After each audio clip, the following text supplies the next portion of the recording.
Good morning, everyone. I'm Pastor Martin Otto Zimmern, the Senior Director of the Kindling Faith Continuing Education Program, and you are a sight for sore eyes. It is so wonderful to see you here today, and to those of you who are joining us in the live stream, it is a blessing to have you with us as well. I have been given permission to share with you that our morning speaker, Dr. Natalia Marandiuc, she just called me. She was pulled over and got a speeding ticket on the Pennsylvania Turnpike. She will be here in about 10 minutes. Now, under the theme of our convocation, we could say that everything happens for a reason, but I am going to defer to the experts on that particular score. But do offer up a short prayer that she will be calm, cool, and collected as she continues to make her way here to Gettysburg, and that she'll be with us in a few moments. But that gives me a captive audience so I can talk about kindling faith. So maybe everything does happen for a reason, right? I just wanted to mention a couple of things. During the Q&A section of each of the lectures today, there is a microphone here at the front. So if you do have a question, feel free to come forward. For those of you who are with us on the live stream, I'm going to be on my iPad checking out the chat. So if you have a question you want to ask, feel free to put it in the chat. I will say that Q&A for the first lecture may be a little shorter than usual, but you are most welcome if you have a vexing existential quandary, that you're welcome to bring it forward. Other news today, just so you know, the lunch from 12:15 to 1:30 p.m. is only for people who've registered, because we are at capacity in the refectory for lunch. Now, there are several options just down the hill, including Montezuma's Pizza Hut and the Federal Point Grill. All will serve you up with something very nice. Or it's a beautiful day, go grab something and sit in the pavilion behind Schmucker House and enjoy God's creation. So, this afternoon, after the book signing, which will be starting at about 3:30 in the refectory, I would like to draw your attention to the schedule. If you are an alum of this august institution, or Philadelphia, another august institution, or ULS, there are some ULS grads here today as well, you are welcome to come to the Alumni Association meeting in room 314 of Valentine Hall. And if you don't know where that is, just follow the herd. Also at 5 p.m. in Wentz Library, we are going to be celebrating the dedication of a special space in memory of Herman Stempfli, our dear friend and predecessor president of Gettysburg Seminary. Gretchen Stempfli will be with us this afternoon, so if you haven't seen her in a while, be sure to drop in and say hello and celebrate with us this new occasion for giving thanks for the saints and the work that they have done for us. Then, there is a happy hour from 5:30 to 7:30 p.m. for the alums and the ULS community, and all are welcome. So I hope you'll be able to enjoy the events of this day and stay with us as long as you want. I know some of you have driven a bit of a distance, but you are most certainly welcome. And of course, today during worship, all are welcome at the Lord's table. I'm going to introduce Dr. R. Guy Irwin, president of ULS, to come up and say a few words of welcome. And in the meantime, I'll be outside looking anxiously to the east. So, it is such a blessing to have you with us this morning. Please help me welcome Dr. Irwin.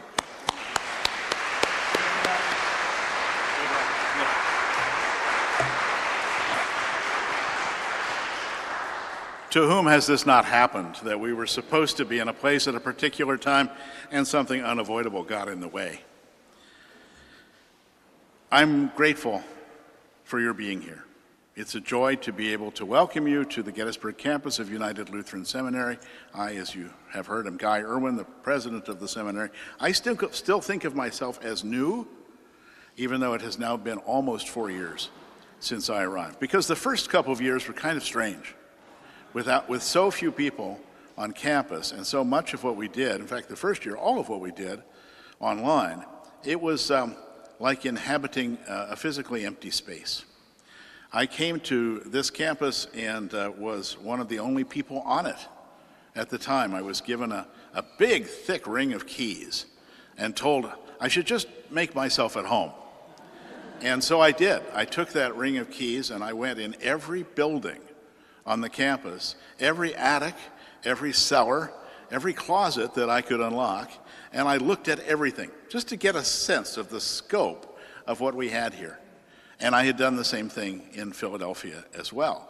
So when the people started coming back, at least I knew where they sat because I had checked out their offices. And things have changed remarkably in those 4 years. I've had occasion to reflect a little bit in the last few days about how much has changed in my time here. But that first year of almost total absence was replaced by a year in which people did begin to reassemble. It was at the end of the second year that I met finally in the flesh the final faculty member who I'd never met in person. So that gives you an indication of how long this took. But some classes began to meet again in person in the year after that. Now we have in-person options for most of our classes. But one of the things that's really happened, a shift that has occurred, not just for us, but for theological education in general across the nation, is that the tendency that already existed toward increasing distance learning as opposed to residential seminary learning was accelerated tremendously. And the end of the pandemic did not mean a shifting back to the status quo ante. So what we have found since is the challenge of recruiting people to be on our campuses when there are fairly few. There is really not a critical mass on either campus, although we do have enthusiastic students on both campuses, and I rejoice in that.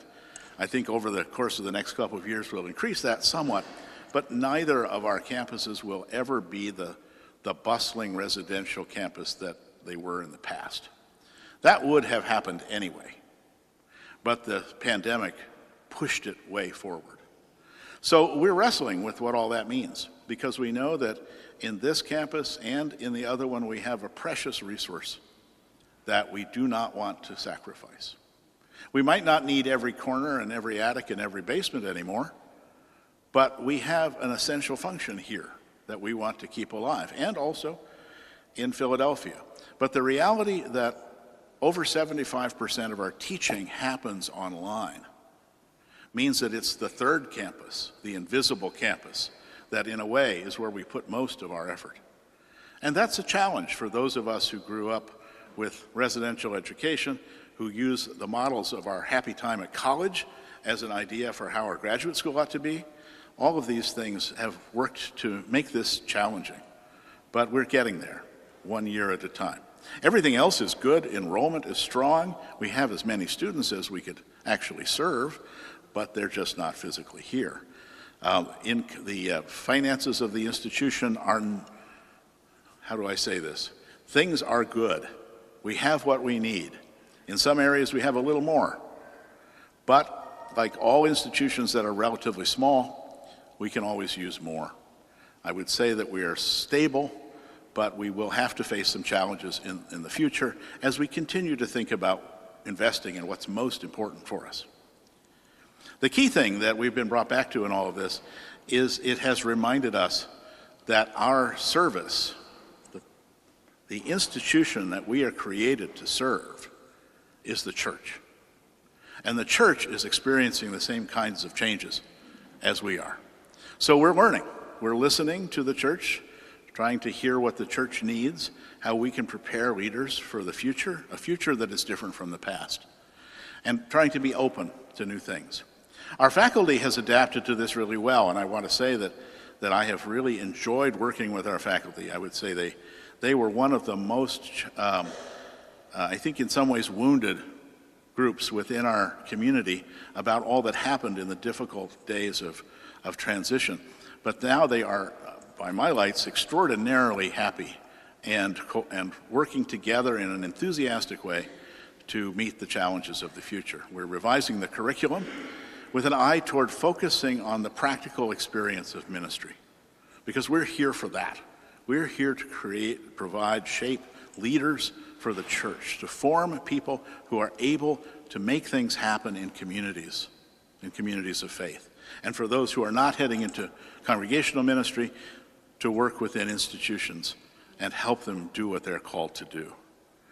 We are a school, and so our natural proclivity is to try to fit things into courses and classes, but we know that some of the most important things our students learn are learned in context, in congregations, in direct experiences of ministry. So we'd like to both maximize that and also make sure that our in-class instruction reflects an understanding of that reality as well. So we're talking about this as the practice of ministry across the curriculum.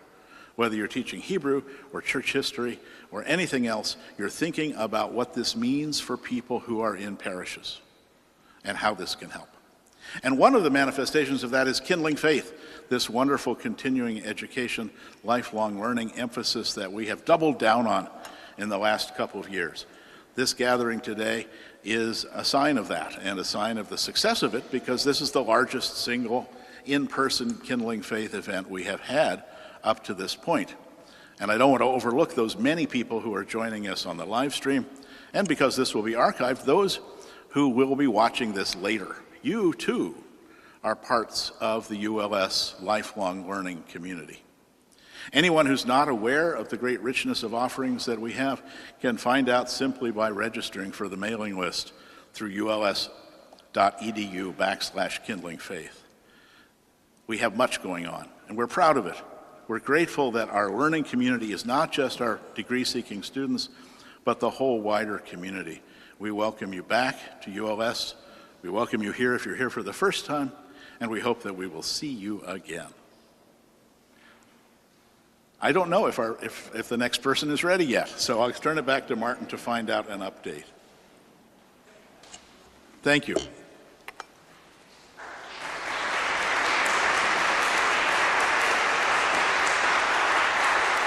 Stay up in case we need to leave this song. Now I'm going to show you some shadow puppets. Here's Martin Luther.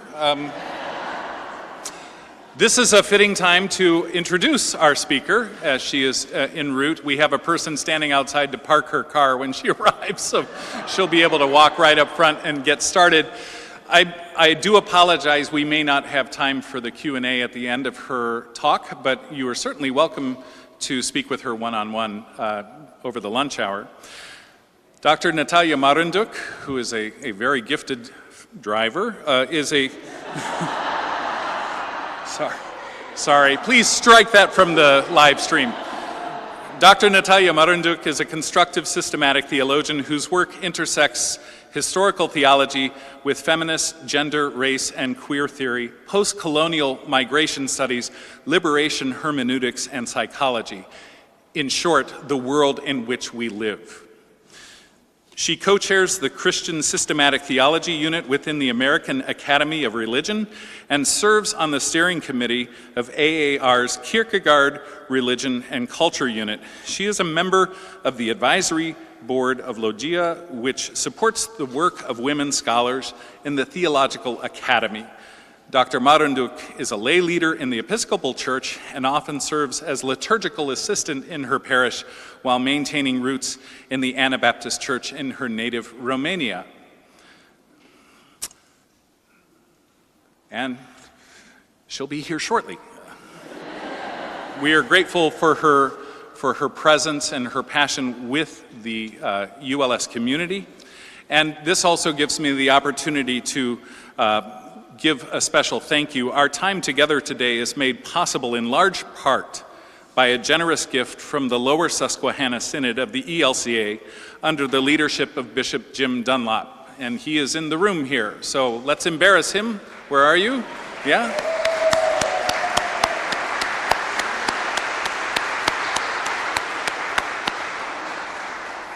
And I'm sure Dr. Irwin has already said it, but our Kindling Faith events occur year-round, and our calendar of events is easy to find at uls.edu. We will have a shorter break after the lecture and before worship starts this morning. And I just want to take a moment to point out that there are some events coming up this summer for both lay and rostered people that you might want to be part of. On June 11th, to help celebrate Pride Month, we're having a special gathering here at the seminary for people who want to learn more about how to be an effective, welcoming congregation. Let's see, Pastor Carla, are you here? I see you. Could you just mention our author who's going to be with us? Speak loudly and clearly, and I'll repeat what you say. Well, I know that Dr. Sorrentino is coming to us from the Lehigh Valley. Right, Colby Martin is a progressive pastor, author of the book Unclobbered. I just needed you to jog my memory. He's going to be speaking to us about being an effective, welcoming congregation. And also Dr. Sorrentino from Lehigh Valley is going to talk to us about how to be an effective trans ally. That's June 11th. The week of July 7th, we're going to welcome Dr. Allison DeForest, who's going to be speaking to us on doing a deep dive on Corinthians. This is theological education with adults. And July 28th through August 4th, we're welcoming Pastor David Hayward, aka the Naked Pastor, whose drawings you've seen online. That's an event called Wine, Cheese, and Chocolate. And it is exactly what I said it is. So every day at 4 o'clock, we bust out the wine, cheese, and chocolate. And in the mornings, we have a conversation with David. The rest of the day is yours to relax. But it is continuing education. That's the beauty of it. And last but not least, in August, starting Sunday, August 11th, we're going to have our first summer ministry institute since COVID. And we're welcoming the musician Jonathan Runman and a couple of familiar faces. Pastor Sarah and Eric Teichman, who are going to be leading us, that dynamic trio is going to lead us that week in innovations in worship and technology. So I hope you'll be able to take time to do that. Remember, pastors and deacons, you have stuff set aside, hopefully, in your call for continuing education time and hopefully a little bit of budget for it. And if you don't have a budget for it, talk to your bishop. I'm sure they'd love to dip into that. I'm looking at the bishops, that slush fund that they have. Yeah, okay, Bishop Miller from Upper Susquehanna is giving me the thumbs up. So, it is my extreme pleasure to introduce to you at this time our beloved friend and colleague, Dr. Natalia Marandiuc. I've already read your credentials, so if you are ready, I'm going to ask Natalia that we're going to try to wrap up by 11, and we will not do the question and answer. I said folks can speak to you after during lunch. So please join me in welcoming our colleague, Dr. Marandiuc.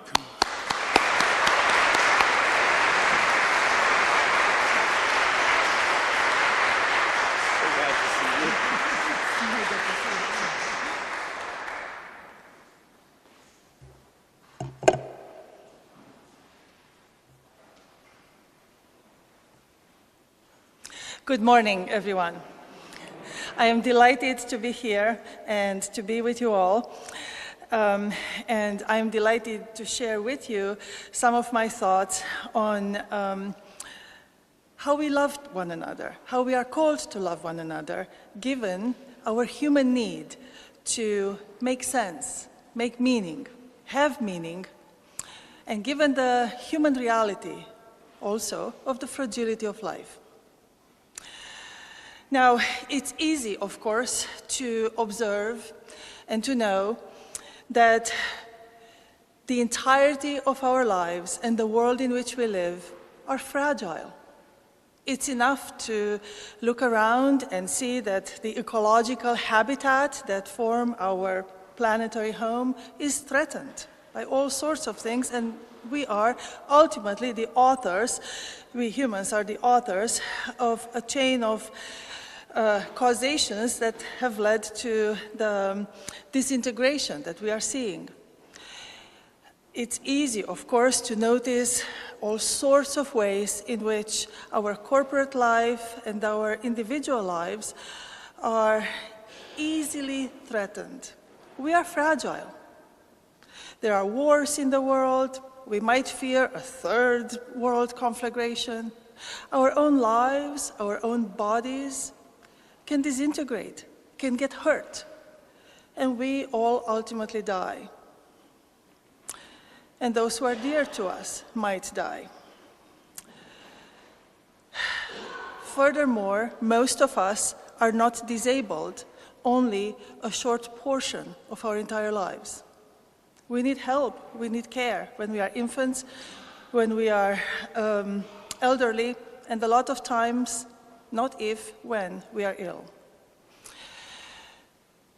So again, we see that the human predicament is one in which our lives are threatened by all sorts of factors through which things may not go quite well for us.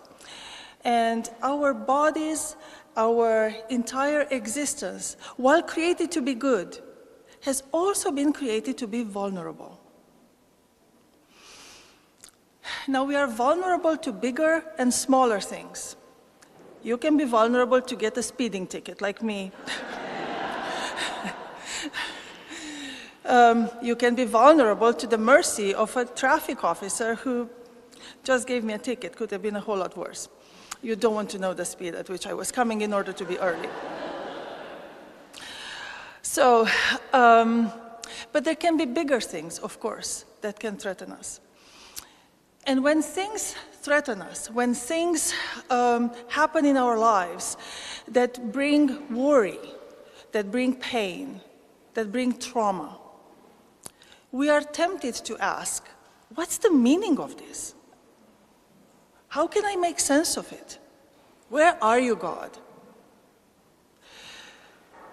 How can I make sense of you, God, your promises, your goodness, and whatever I'm experiencing that seems to annul, to delete the claims of God's goodness, the stability of our world, the stability of our lives? Now, the entire theme of this conference and gathering has to do with how we can understand the goodness of God and the evil in the world, the stuff that is hard for us, the stuff that threatens us, the stuff that disintegrates us. Now, I'm a theologian, so I will give a theological word, and then I'm going to step away from it. The theological word is theodicy. And theodicy, put very simply in a way that my little girls can somehow understand what I'm talking about, somehow. How can we the theodicy is a question. How can we make sense of, on one hand, the goodness of God, like utter, full goodness? God is pure goodness, with not a single drop of evil or harm. God does not harm us. God does not want to harm us. On one hand. On the other hand, God is almighty, so God can do anything, bring the entirety of God's goodness into God's creation, right? And yet there is trouble in God's creation, in God's good creation. Trouble of an evil size. There is evil. There is fragility. There is harm. So how can we make sense of this, is the question. Of that fancy word describes this question as a shortcut, theodicy. Now, I have been doing my theological work for a number of years and studied a long number of years prior to this, and neither I nor any of my mentors, and I had plenty, have come across any good theodicy.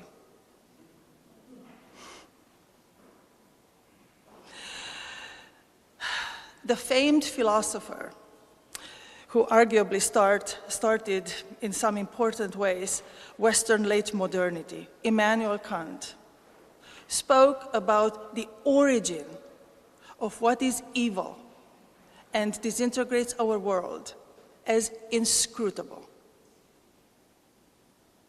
It's not open to our access to know. So we have a problem, but we don't have answers. We don't have answers to our problem that takes the form of a question. It's a question that we are very familiar with from our scriptures. Our friend Job asked this kind of question straight to God in a pretty vociferous way. And his lovely friends were very eager to give him answers. He never gets his answer. He gets other things. He gets to experience God's renewed goodness. He gets to experience a way in which God redirects his question to goodness, to beauty, to truth within creation, within God, God's self. But he doesn't get his question answered in terms of why. Here's why. Now, why are we tempted to ask the why? And I would like to suggest that the reason why we are tempted to ask the question why is because it's part of how we were created. How we are created goes beyond what we experience in the here and now. It gives us a sense that we are in the world, but not entirely of the world, to quote the Gospel of John. So we are tempted to ask questions having to do with meaning, the why, because God put such questions within the data of human creation, within who we are. And in fact, there is a lot of scholarship that shows that we as human beings, especially in the modern world in which we talk about how we grow up to find who we are, to become our own selves. Becoming a self, having a sense of self, cannot happen without having a sense of meaning. They come together. Philosophers talk about it, psychologists talk about it, and some of us theologians talk about it quite a bit, maybe too much. But I would say it's not too much, because meaning and meaning-making is at the heart of being human.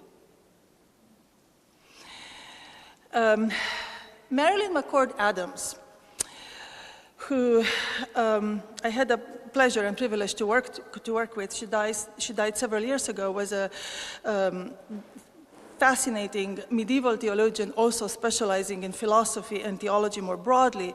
She wrote a couple of books about how we can put together the reality of horrors and the reality of God's goodness expressed to us all the way down in God becoming human in Christ. And she spoke about horrors as those kinds of evils that give us a reason to doubt our lives and have any positive meaning on the whole after having experienced such trouble. I call it trouble in a broad sense, but to experience trouble at the level of what she calls horrors. And I quote, she says, "Participation in horrors furnishes reason to doubt whether the participant's life can be worth living, because it engulfs the positive value of his or her life and penetrates into his or her meaning-making structures, seemingly to defeat and degrade his or her value and meaning as a person." End quote. So you see, what is attacked when horror happens are the meaning-making capacities that we have in order to function reasonably in the world and to have a proper sense of self.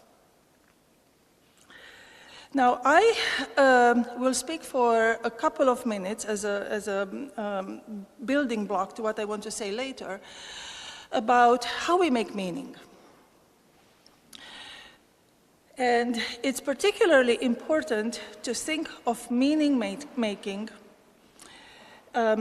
in today's culture, especially here in the West, because we are tempted, highly tempted, to think that meaning-making, by its very nature, it's a solitary effort, a solitary labor. You find who you are, you make your own meaning, you learn to make a difference in the world. So that's who you are, as opposed to your friend, your mom, your sister, whatever.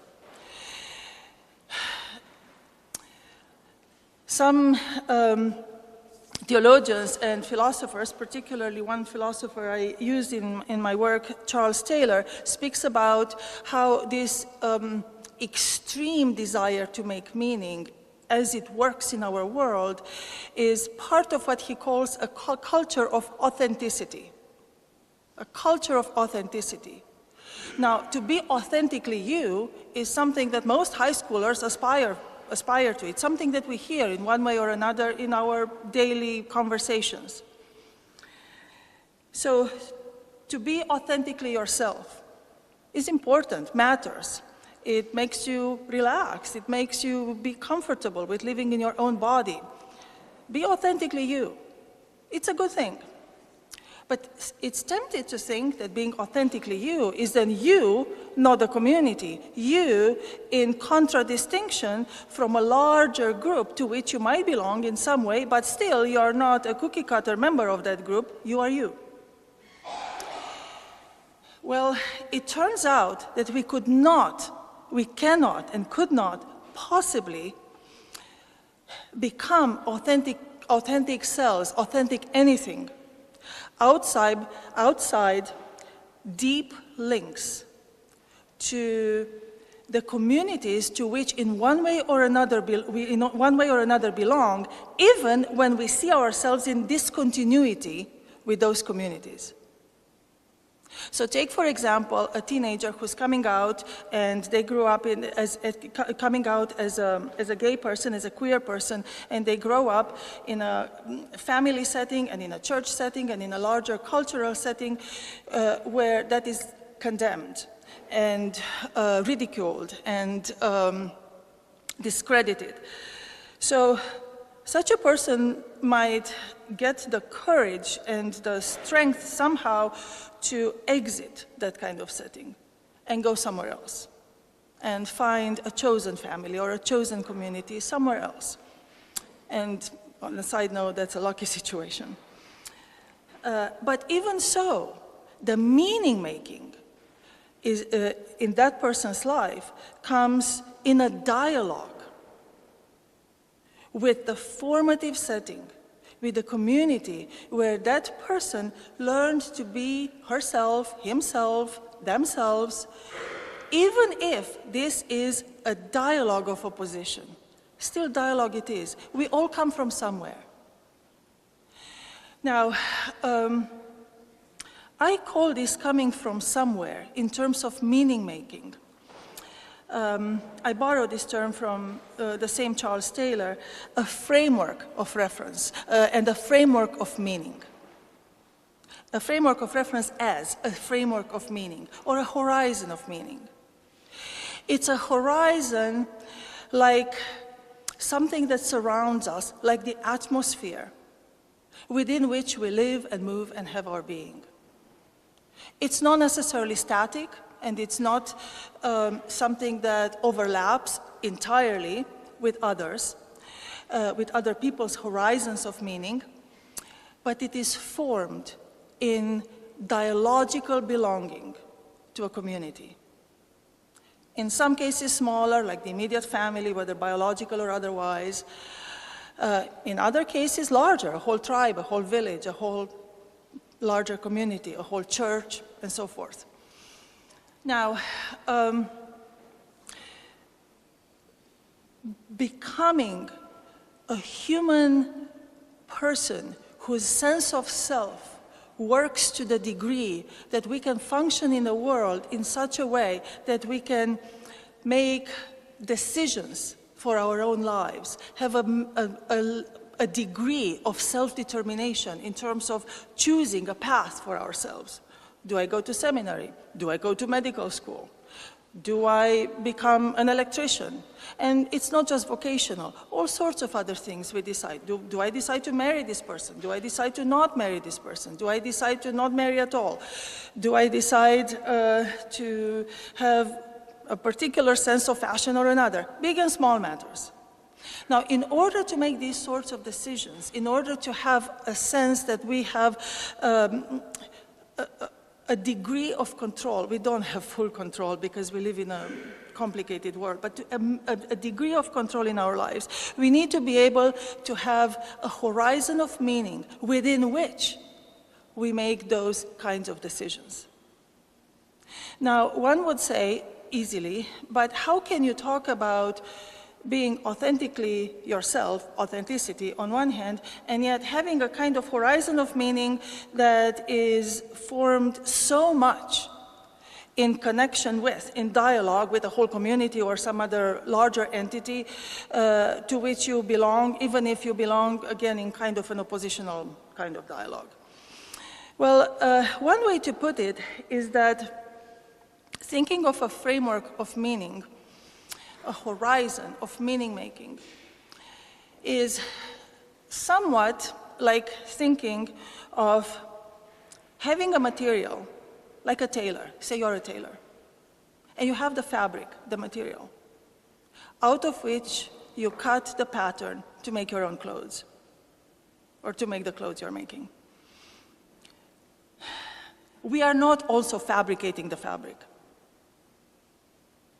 That's an analogy, that's an example, a way to think of it. In other words, let me put it this way. If everything were to be chosen in a moment, and everything we choose, irrespective of larger contexts, then all choices would be on par with one another. We would have no criterion, no way of figuring out what is more important and what is less important. What trumps another thing? For example, is it equally important that I put on my driver's license that I want to be an organ donor? I do. Or, and that's a decision. But if I don't have a larger framework within which to have a sense, okay, this is a good and an important good, it would be an arbitrary decision, as important as, do I have strawberries or do I have blueberries? So we need a larger framework, and we do have a larger framework of meaning-making. And of course, very few people will describe it this way, but it's operating. It's happening in the back of our minds, whether we can articulate it or just live it. My mother from Romania, who doesn't speak English, would not articulate it this way. But she would have a deep sense, without putting it in these kinds of deciphering words, what is her meaning-making horizon, and she would have an intuitive sense of, yes, these are the larger values and goods, like something like hyper-goods, within whose horizon I can make smaller decisions. So this sense of having a framework of meaning that gives us an intuitive or more explicit, in some cases, in some people's lives, understanding of what's an ultimate good, a larger good, an orientation of life within which we can carve our path. That is how we can live with a sense of self that goes forward and makes more banal decisions. Now, this framework of meaning, I stated a moment ago, is always developed within a community setting. And this is an argument that has been made by philosophers and theologians, simply by stating that this larger sense of what are some ultimate values. For instance, creation is good. Creation is not fully corrupt all the way down, however sinful we may call ourselves, but still the basic divine fiat, this is good, stands. So these larger understandings or values come to us from somewhere outside ourselves. We learn them because they are embedded in language.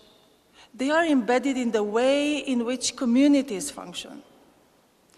Now, I'm going to turn now to the Christian narrative.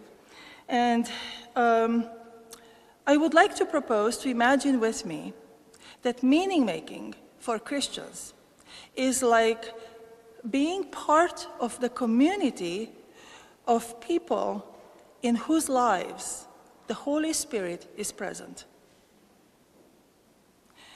We are born in the world, and we come into a whole way of life that has been there before we appeared and will be there long after we are not anymore. So we are breathing in together with the first breath. Babies scream with the first breath, right? We take in a whole lot of first seeing, then understanding a bit more. What is the environment in which we live? So we learn to make meaning, and we learn language, and language is always imbibed with meaning-making concepts. We learn the way in which phrases that we use are not simply words that point to objects, but they are ways in which we organize how we think of things. So we take in a meaning-making reality outside ourselves. We might ask questions about it later, we might disagree with it later, but we take it in the way we breathe. This taking in of what's around us is like breathing in a Christian sense, in a Christian community, that is particularly suffused with love. We are taking in the reality of the Holy Spirit that's already at work in a history that has preceded us and is going to continue on, and we are part of it. So, to get to the life that is of such a nature that we are able to become good decision makers, that we are able to live a life in which we can decide to love others and decide to love them well, and decide to love them by recognizing who they are and amplifying it, is a life in which we are learning these kinds of existential gestures by breathing in the presence of the Holy Spirit that is already at work in the world, in the church, in human communities. Now, I'm not going to answer the question in this lecture, how is the Holy Spirit working at large in the world and not just in the church? I will just say it is the case that is so. We are not monopolizing God's work within our church, let alone our beloved tradition or denomination, whatever that might be. God loves the world that God created. The Spirit is at work in the world. So when we breathe in the Spirit, when we breathe in the possibility of meaning-making, I would like to offer you this kind of way of thinking about it. So just imagine with me. What we are taking in is the way in which God's self wants to give us from God's own life a kind of extra goodness beyond simply being good as being created. God comes in the world. God comes in the world in Christ. God comes in the world as Holy Spirit and adds to the goodness of creation the goodness of God's self. We are breathing in the love of God. We are breathing in the love of God. This is on offer from God. Can we resist it? Of course we can. Does everyone breathe in the love of God? Arguably, yes, but perhaps some environments are so depleted of it that it's hardly the case. And of course, in our broken world, in our fragile world, some of the fragility some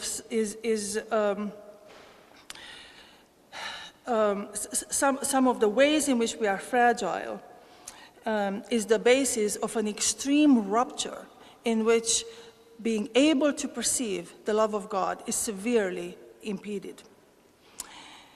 Which is why I want to talk finally about what are we called to do. And I titled my talk, Just Love, Frameworks of Meaning and the Fragility of Creation. So, just love. It's a play of words. In one sense is only love, just, only. In another sense is love suffused with justice. Love within a framework of God's own justice. Particularly in the Hebrew Bible, we read about God's justice that has to do with how we repair when we break something. When we steal something, we give it back. The Jubilee repairs everything. It's a redistribution of goods across the whole community. And we are called to care for one another, especially those who are more vulnerable, more fragile than the stronger ones. Why do I say this? Because while we are all vulnerable and fragile, and yes, it is a datum of creation, fragility and vulnerability is not equally distributed across the whole of God's creation. Some people are more vulnerable than others because they are the target of oppressive systems that prefer them to be targets of a larger kind of oppression. So, if you're very poor and a person of color and gender nonconformist, in the contemporary setting, you are more vulnerable to all kinds of structural forces of oppression than if you are a white, rich male who comes from a very wealthy generational wealth and family and has a lot of power in the world to make determination for themselves. So fragility and vulnerability are not equal for all, even though all of us have a measure of it. So then, what are we to do? How are we called to live? And I would like to argue here that we are called to live a life of love, to love one another, to love our neighbors, to love those who are in our proximity, and those who are far away to the extent that we can, but we are all given a certain proximity. And that is where we are placed. Those are the boundaries of our habitation. The way in which we are, the community in which we live, which is not another community on the other side of the planet, perhaps. So we are called, even more so, commanded by Christ. We read this in the Gospels, to love one another. I would like to suggest, and just come with me in this imaginary place for a moment, that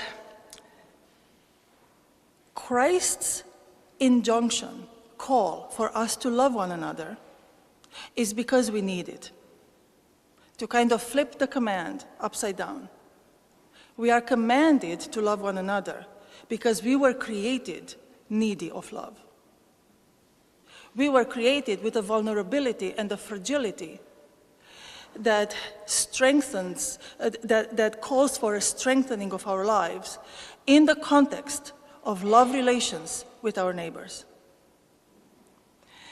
Furthermore, I said earlier that we can make meaning in larger settings than our own individual lives, communities, families, tribes, and so on. I would like to complicate that a little bit, but also make it more Christian for our audience here, and state that our meaning-making our meaning-making formation is in this context then best achieved, best pursued. It's never like you arrive at some point, but it's best put forth in a constant becoming in communities that love well, in communities, in places, in relations where we experience at the receiving end the love of others. There is a lot of literature written, and there is a lot of preaching and conversation in Christian faith and in faith communities about how we are called to love one another. Absolutely. But we are also in great need to receive the love of others. This is how we learn to make meaning. This is how we learn to organize our memory-making abilities, our abilities to project the future, our abilities to exist in space and to move our body in the community of our bodies, in the community of other bodies, in part by imitation, in part by creative adaptation, but we are learning the gestures of life by being part of a larger community that has those gestures of life. We are breathing in the Spirit. We are breathing in, when we are in the loving settings, the Spirit of love, the love of God.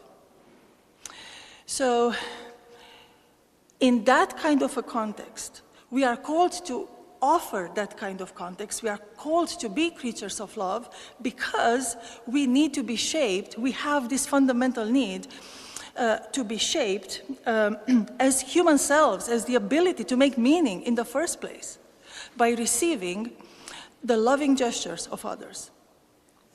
Now, I'm coming to the end of my time here, and I would like to state two things to bring this to a closure. One, some of you may have heard me talk in conference contexts or in classrooms about my work with attachment theory from psychology. It's a sub-branch of psychoanalytics and psychoanalytic psychology, and it speaks about the way in which we become human selves. We are not born with being a self, we are born with a body, with a living body. But we are not born with having a sense of self, even as it is developing and becoming the entirety of our lives. But we form our sense of self through relations of attachment, through relations of the kind of deep love that gives us a sense of safety, a sense of belonging, from where we can go and explore the world. And that is not only for children, that is valid across one's entire lifespan. And it's not a particular kind of love, not a particular kind of, whether erotic, whether parental, whether kinship, whether friendship.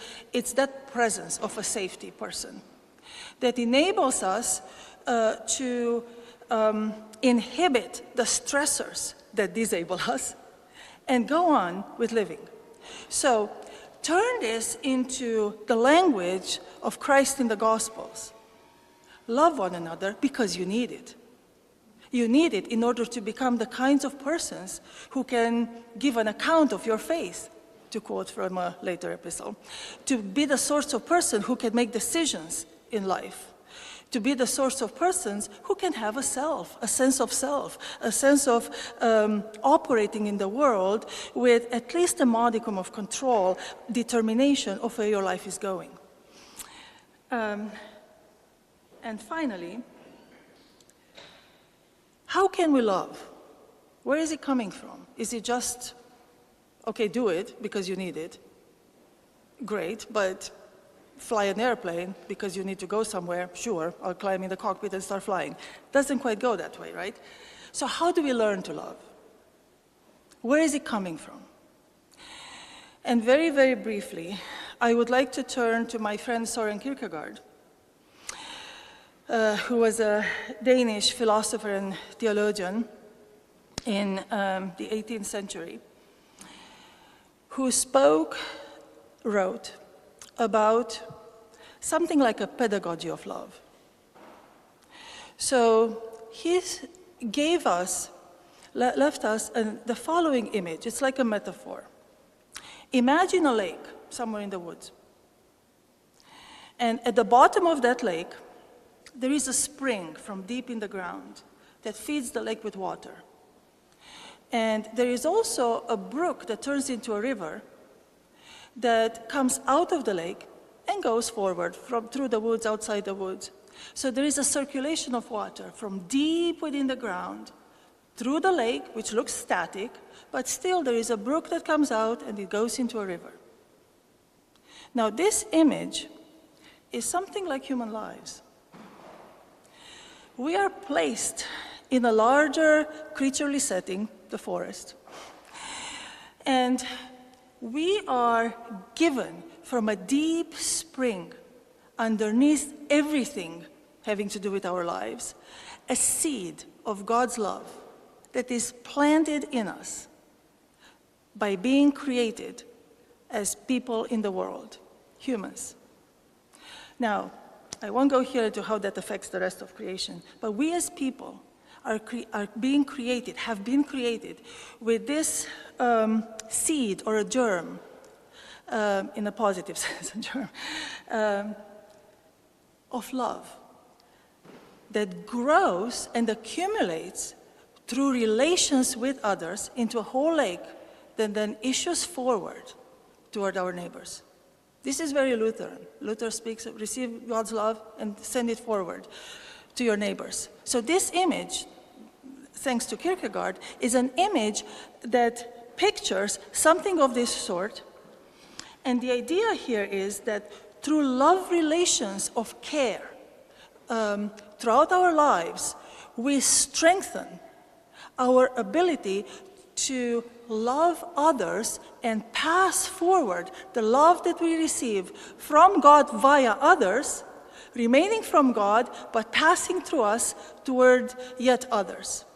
So put differently, God's love passes through humanity to bless humanity. And it passes through humanity because it comes from the God-human Christ. And to flip the image one last time, that's another way to think of human beings jumping into the river of God's love. Because if you think that God's love passes through humans, it's another way of saying that humans participate in this flow of God's love. So, keeping the metaphor of water, we are part of this water that comes from before the dawn of history all the way into the waters of healing of the New Jerusalem. Again, a metaphor, but it's a way of imagining that we are going toward ultimately having answers as to why, perhaps, but in the ultimate communion with God where the whole river is going. So we have God's own help for that. Thank you.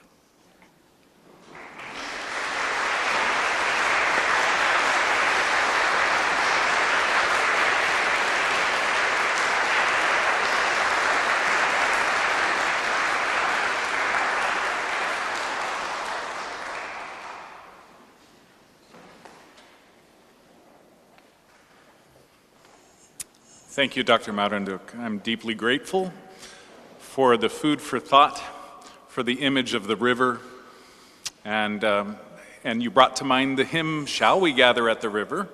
I hope that you take the time to listen to that in some format today. Before worship begins at 11:30, we do have a bit of a time for a break, and for those of you who are in need of the facilities, there is a restroom here in the narthex on the north side of the building. You can greet Samuel Simon Schmucker in the window in there. It's true. For those of you who are able, we have some restrooms a little further afield across the street in the refectory or in the Seminary Ridge Museum. They are happy to welcome you and show you the facilities there. So thank you again, Dr. Marandiuc, for these wonderful words, and we look forward to seeing you again as you introduce Dr. Kate Bowler this afternoon. And take a few moments to share the love of God with someone near or far.